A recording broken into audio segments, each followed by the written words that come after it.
welcome to Let Zoe Spoil You. Today I'm talking about, well, kind of the real world for once, rather than my escape into fantasy and all the anime and movies and nerdy times I have.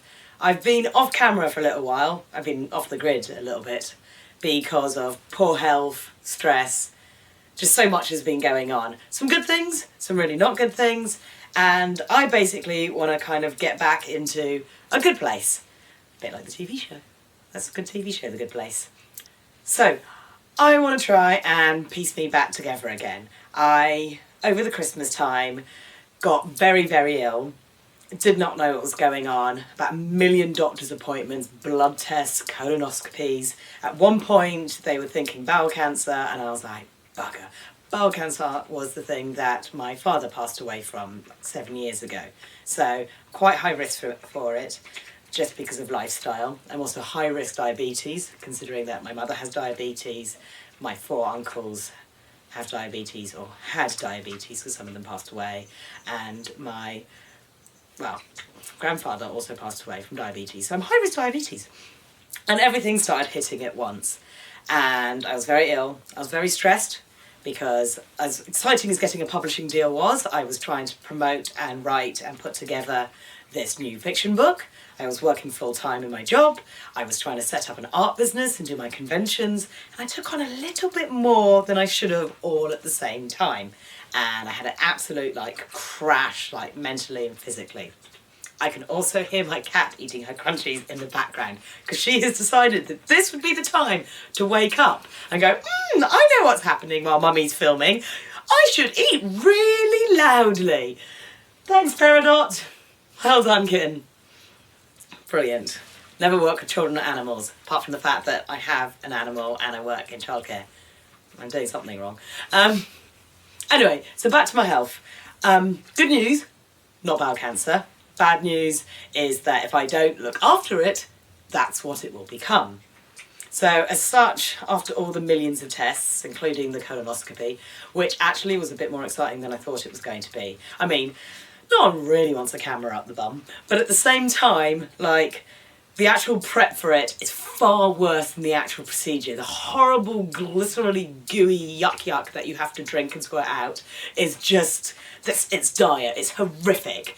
But the actual colonoscopy is I had gas and air, so I had a couple of the giggles, and looking around inside you was fascinating. It's an absolutely magical and weird looking world, and I was so well behaved that the doctor turned the camera around so I could see out of my own back passage, and was like, I can see a light, oh my god, that's... And I thought that was the most brilliant thing in the world. Did I mention I was also high on gas and air? But are you high on gas and air now? No, just coffee. I'm sharing. People might want to know what the magical experience of a colonoscopy is like. You never know. But yeah, so luckily everything came back kind of negative for anything major, but it found out that, along with obviously having IBS, and which was half stress triggered and half weird intolerance triggered, and something called IBD, which is irritable bowel disorder, when you're not passing problems and they get stuck and therefore you get pain, the pain. So my body is no longer digesting certain food groups. But to know which food groups it doesn't digest, you have to take most of them out. And I mean, the symptoms were IBS symptoms were starting simple, the horrendous bloating, the pain so bad, you cannot believe how bad this pain is, to the fact that, much like an episode of Scrubs, sometimes when I pooped, I'd pass out, which was a little bit embarrassing at work, because I'd go to the toilet, and if I wasn't back in 15 minutes, you'd have to look for me. So I had to start taking my mobile phone to the toilet at work, in case I had an emergency, and then I'd have to either try and wake up and text. It happened a couple of times when I'd be to the teacher, kind of going, I will be there soon. I've had a moment in the bathroom. Please inform management for me. And it was just oh, what a wonderful, I'm stuck in a bathroom. Be there soon. I've been having a right old time. So I was in pain, I was bloating. Sometimes I'd eat something and I'd pass out. Sometimes I wouldn't have a number 2 for days on end, and I'd be I'm really sad. I don't feel good. And it was all a bit horrific, and my mood was not in a particularly good place, and I was just like, oh my god, I'm all over the shop and I've got too much on and I'm just bleh, basically. Cut to now, I'm on the appropriate meds. I have some nice things to stabilise my mood so I don't get so stressed that I have panic attacks and pass out in bathrooms. And I'm on something called FODMAP diet. And FODMAP, I've tried to pronounce what it stands for, but it's basically I have to avoid Folymol fibrofermentable oligos and polymalols. And polygons and Pikachus. Yeah, basically. So basically, I have to take out all fructose, lactose, polyols and oligos out of my diet. Have you ever heard of an oligo? Neither had I. But apparently it's an unbreakable complex carbohydrate that lives in foods like cauliflower. And I'm like, who can't digest cauliflower? Who's allergic to, like, was it freaking watermelon, it turns out? And I was like, holy moly. But yeah, so I had to cut out all these foods, and I had this big list of all these foods I was cutting out, and I suddenly went, well, what do I eat? And everyone was like, oh, if you cut all these things out, you're going to lose so much weight. Not if the only things that don't trigger a reaction are meat, potato, and it turns out grape and grape-related products. So guess who ate a load of steak, chips and wine for a while? Then I found out that my local fish and chip shop did home delivery and they had gluten-free fish and chips. So there was a lot of fish and chips going on, and may have ballooned slightly in the size department because I was like, yay, fish and chips and steak and wine, I'm so healthy now.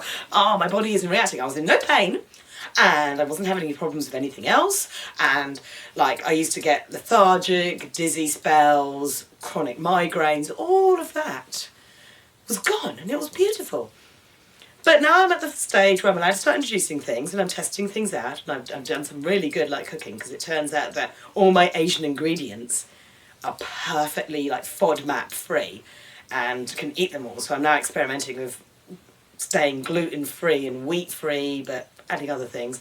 And actually the gluten-free, wheat-free thing is quite easy. There's a lot more for it now than there used to be, and the better mood and they're not passing out and they're not being in pain and they're not like, you know, having panic attacks is a lot better. But as I said, because of all of this, I wasn't doing my exercising, and lucky me and all my wonderful joys, as well as having now a dietary disorder, well, we're calling it a digestive disorder, I think is what it's labelled at. I also take in special visit from Peridot. She's all like, I've eaten now, please notice me. Special guest appearance by the cat. Look at this baby. Wow. Guest appearance from Peridot. Don't hit me in the face. So now we're cutting to like the new me and what I need to be doing, and the fact that even with this digestive disorder my body wasn't always great because I also have sciatica, which is wonderful fun, shooting nerve pain. I have, because of like birth defects, I have like nerve pain and some fused muscles. So I've been having to do a lot of like physiotherapy to stop because my back goes, my muscles go, the left-hand side of my body gives up. But because I've gained weight, it's putting pressure on the joints and the muscles of my back again, so I'm starting to pull muscles and tear things again, which is absolutely nightmarish. This has all basically culminated in the thing that I need to get back into a healthier lifestyle. So me and my good friend Sagira, who you'll know is the person that lovingly edits so much of my stuff, helps record videos, and helps keep me together, we are going on a bit of a let's get healthy. Now this is not about losing weight. I'm always going to be a plus size girl, but I'd rather be a plus size girl that can actually shop in shops rather than like let's import sacks to wear because shops hate anyone who's over a certain size. But a plus size girl that can also like walk and not get diabetes, and you know, I'd like the not diabetes, and I'd like to be able to walk properly because at the moment it's no guarantee that walking isn't going to set off a muscle spasm and then I can't move again. So it's time to get fit with me and Sagira. I thought I'd give a video diary and see if I make any progress. The idea is to lose enough weight that I could possibly cosplay Captain Marvel. I mean, I'm still going to be a slightly chunkier version of her because I'm never going to get down to that kind of weight and muscle, but I want to do something. Like, other things are now going. I've got the right diet going on. I've got my few more hospital appointments to get my nutrition up. My book that I was panicking about publishing finally got published. I've got my proof copy. I've got an actual novel out there, which you can find on Amazon. Basically, if you like homoerotic paranormal romance, then Song of the Night is the book for you. And I've been doing well with my research and getting on panels and doing more with my knowledge and time. And hopefully I'll make some more videos. But I want to get me healthy and fit again. I would like to be healthy and fit for the summer, particularly like London Film and Comic Con at the end of July would be a nice time to just be feeling good again.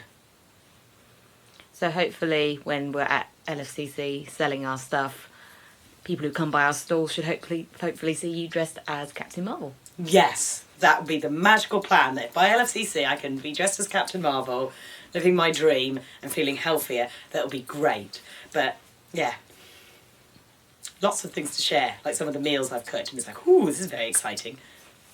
And then just, yeah, maybe attempting to try and learn how to run. That's going to be hilarious. I'm not sure I'm going to film that. Might just have to call it like Run Fat Girl Run. And it's just like, you ever see it go, like me, who's sciatica and my weird gimpy foot. That's like, I was born with a foot that goes in a funny direction. So I was like, oh, my sciatica, oh, my foot, oh no, my IBS. And I'm out in the public going, oh no, oh, I've got a migraine. Like, God knows what's going to happen to me. It'll be fun. Anything you'd like to add, Miss Sagira? I will not be filming me running either. No one wants to see that jiggling. Oh, you're beautiful. It's so beautiful. My heavy boobs. Yes. Yeah, there's a bit of that. I need to find a new sports bra. Yeah, so that's Lizzie. I'm going to sign off for now with a little bit of probably too much information about certain things. And check out all my various social media and see how my progress goes. But bye for now.